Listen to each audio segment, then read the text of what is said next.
यशस्वी जायसवाल का selection world cup 2026 के लिए हुआ क्यों नहीं? देखिए, ये बात सच है कि इंडिया में या दुनिया में लोगों का माइंडसेट होता है कि जिस खिलाड़ी का सिलेक्शन ना हो सबसे बड़ा वो। हम बाहर बैठे खिलाड़ी से ज्यादा उम्मीदें लगाते हैं, जो हमारे पास है उससे। ये भी सच है कि इस बार जो हमारे सिलेक्टर्स ने टीम चुनी, आरपी सिंह या प्रज्ञान ओझा के आने के बाद जो टीम चुनी गई है, उस टीम के लिए तालियां बजनी चाहिए कि बहुत बोल्ड, बेबाक, बिंदास फैसले जो है इस बार लिए गए। ये टीम को 90% लोग 9 आउट ऑफ 10 और 10 आउट ऑफ 10 इससे अच्छी हमारी 15 नहीं हो सकती। लेकिन फिर भी जायसवाल के प्रशंसक सवाल पूछ रहे हैं कि यार हमारे लड़के का सिलेक्शन क्यों? आईपीएल और T20 फॉर्मेट में उसने अच्छा किया था, सैयद मुश्ताक अली में भी उसने परफॉर्मेंस की थी, फिर उसका सिलेक्शन क्यों नहीं? मतलब Rinku is a great finisher, but Rinku का सैयद मुश्ताक अली में रन नहीं। जितेश शर्मा कह रहे होंगे यार हमारा भी नहीं हुआ। ईशान क्यों आ गए जबकि जायसवाल की जगह पहले थी? मतलब ये सारे सवाल लोगों के मन में चल रहे हैं। हमें लगा क्यों ना इस पर एक वीडियो बनाते हैं। गिल का प्रयोग जब फेल हुआ तो फिर जायसवाल वापस क्यों नहीं? क्योंकि अगरकर ने तो यही कहा था कि गिल और जायसवाल हमारे परमानेंट ओपनर थे, गिल इसलिए आगे वापस संजू की जगह पर क्योंकि वो टीम में थे। तो अगर गिल जायसवाल थे तो जायसवाल क्यों बाहर है, बाकी सब आगे जा रहे हैं। रिंकू ईशान को मौका मिला तो यशस्वी का इनसे खराब है। क्या यशस्वी की दावेदारी मजबूत थी या नहीं? और अगर अब ओपनिंग की लड़ाई गिल, संजू, अभिषेक, ईशान के आसपास, तो क्या यशस्वी का मौका आगे आने वाले सालों के लिए खत्म हो गया? वेल,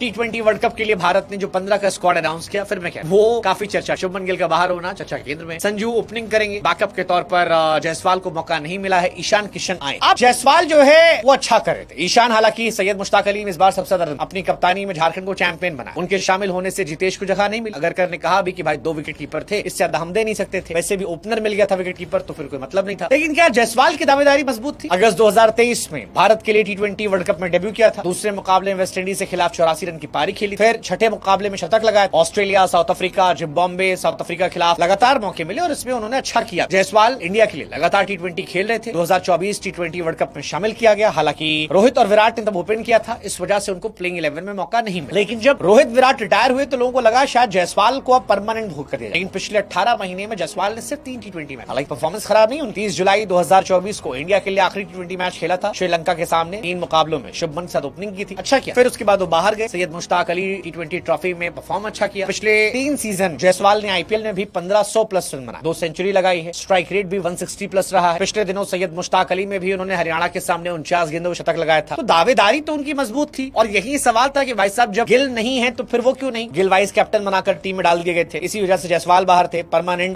टेस्ट और वनडे में तो गिल है ही। मैनेजमेंट चाह रहा था Gill permanent, but why not Jaiswal? और अगरकर ने भी पूछा कि भाई साहब कोई पूछ ही नहीं रहा कि क्यों जायसवाल नहीं, जबकि शुरू में तो शुभमन और जायसवाल ही थे जब वो बाकी फॉर्मेट खेल रहे थे, इसलिए संजू सैमसन, अभिषेक को लाया गया था। हालांकि अगरकर बार बार तारीफ तो करते थे यशस्वी, लेकिन खिलाते नहीं। अभिषेक ने बाद में यशस्वी की जगह छीनी और गिल जो थे वो 4 महीने से खेल रहे थे लेकिन रन नहीं बना पाए, तो वो बाहर। अब इसकी 2 वजह है मेरे हिसाब से बाहर। एक वजह ये है कि इंडिया को विकेट कीपर, बल्लेबाज, ओपनर चाहिए जो 2 सवालों का जवाब देता है कि जितेश शर्मा टीम में क्यों नहीं है, रिंकू सिंह क्यों आए हैं, और 3 सवाल का, और तीसरा की जायसवाल बाहर। शुभमन गिल को बाहर करने के साथ इंडिया ने उस माइंडसेट को बाहर कर दिया जहां पर विकेट कीपर फिनिशर, तो विकेट कीपर फिनिशर नहीं होगा तो जितेश शर्मा की जगह खत्म, जुरेल की जगह खत्म और ऋषभ पंत की जगह खत्म। अब विकेट कीपर अगर ऊपर आ तो 2 ही ऑप्शन थे, एक केएल राहुल, दूसरा ईशान किशन। ईशान किशन ने रन बनाए थे, इसलिए केएल राहुल की जगह उनका सिलेक्शन। जायसवाल का सिलेक्शन इसलिए नहीं हुआ क्योंकि एक ओपनर और चाहिए। ओपनर हमारे लॉक थे, संजू सैमसन और अभिषेक शर्मा। तो एक ओपनर जो और चाहिए था, अगर वो विकेट कीपर हो जाता है तो वो 2 काम कर, एक extra wicket keeper backup opener और दूसरा ओपनिंग का बैकअप। संजू सैमसन जिन्होंने आखिरी मैच में 168 के स्ट्राइक रेट से बनाए, उनको जगह मिल गई और यहाँ से ये बाहर। ईशान जो है अब वही आगे रहे, इसी वजह से रिंकू सिंह को मौका। अगर करने भी यही बात है कि 2 विकेट कीपर काफी, फिनिशिंग पोजीशन के लिए रिंकू हमारे पास है और उनकी दावेदारी जितेश से मजबूत है, इसलिए प्रायोरिटी दी। वर्ल्ड कप में अभिषेक और सैमसन ओपनिंग करेंगे। ईशान जो है विकेट कीपर और बैकअप के तौर पर। यशस्वी अगर बैटिंग के साथ विकेट कीपिंग करेंगे तो शायद उन्हें मौका मिल जाता, बट वो विकेट कीपर नहीं है, इसलिए उनको मौका नहीं मिला। और इसीलिए सिलेक्टर कह रहे हैं कि अगर मान लो ईशान अच्छा नहीं भी कर तो भी जरूरी नहीं था कि जायसवाल, तो भी केएल राहुल को मौका मिल सकता। ये नहीं है। रिंकू का सिलेक्शन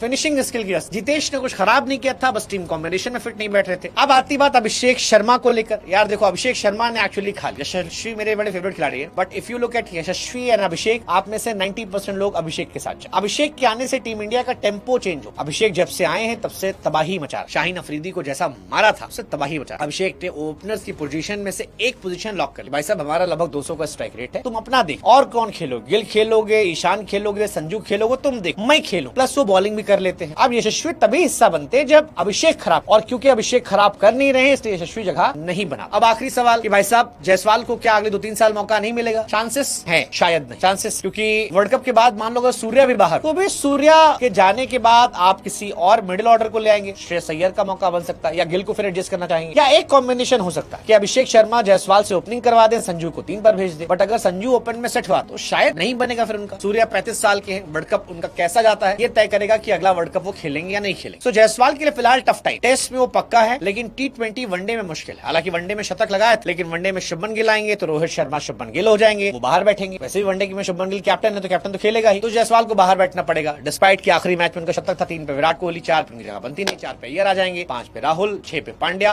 कहानी खत्म। सो आने वाला समय अभी जायसवाल के लिए टफ टाइम। ऐसे में वो ईशान किशन की तरह अपने आप को मजबूत करे, डोमेस्टिक खेले और आईपीएल में तबाही मचा, अभिषेक शर्मा की पोजीशन को हिट करे ठाक ठाक ठाक, क्योंकि संजू से उन्हें कंपटीशन नहीं है। संजू बाहर होंगे तो ईशान किशन आ जाएंगे, एक कीपिंग तो चाहिए होगा ना भाई। जायसवाल की बड़ी लड़ाई अभिषेक शर्मा, क्या वो उनको हटाने का सपना देखेंगे? तब कहानी, इसलिए जायसवाल।